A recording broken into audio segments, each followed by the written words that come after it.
types of stresses that a body can be placed in. This is a little bit of engineering, and don't worry, this won't be on a test anywhere.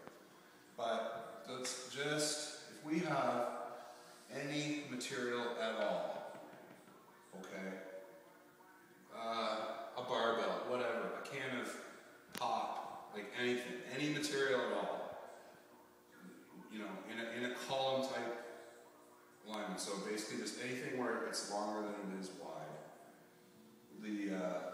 There's three different ways you can put stress on it. One way that you can put stress on it is like this. Okay? And that's called either compression or traction. So you can either push on it or you can pull on it. Right? When you do that, if you have a spine and you do that, these little intervertebral discs are actually full of fluid.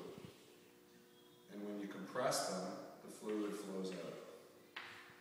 Okay? So if you think of it like a sponge, it's full of water, and I push down on it, the water's going to flow out. Now, that is actually what happens if you were to do a squat or a deadlift or anything where this shoulder girdle is loaded and it compresses and causes this whole spine to be compressed.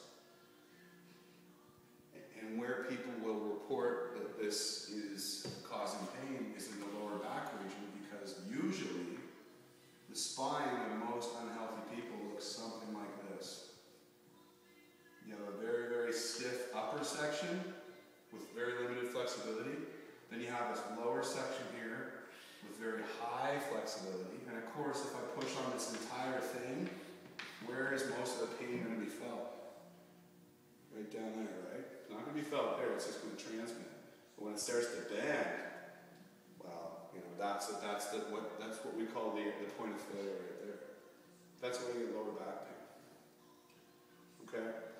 So, the other problem with that is that the reason that this spine is bending like that is because the muscles around that area are very atrophied and weak. So, we've got weak muscles here. And you see, the nice thing about squats and deadlifts is they do work those muscles. But it's almost a balancing act, because while you're exercising those muscles to maybe get this a little bit better and pull it back into alignment, you're also causing pain. And the other problem with that is that those muscles are connected to the brain by nerves that are running out of this spine in this area. And when there's pain, the function of those nerves is decreased. So that doesn't sound very fucking good.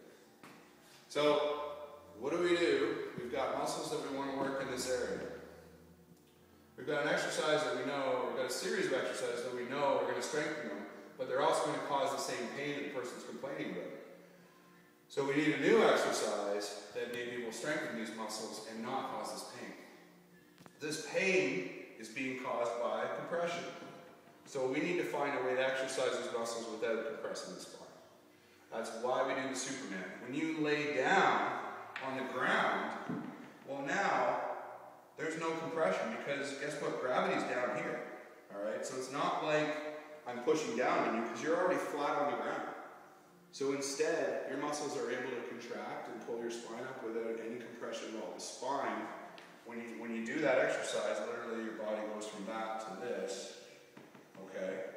And the spine here is able to function without any sort of compression on it at all.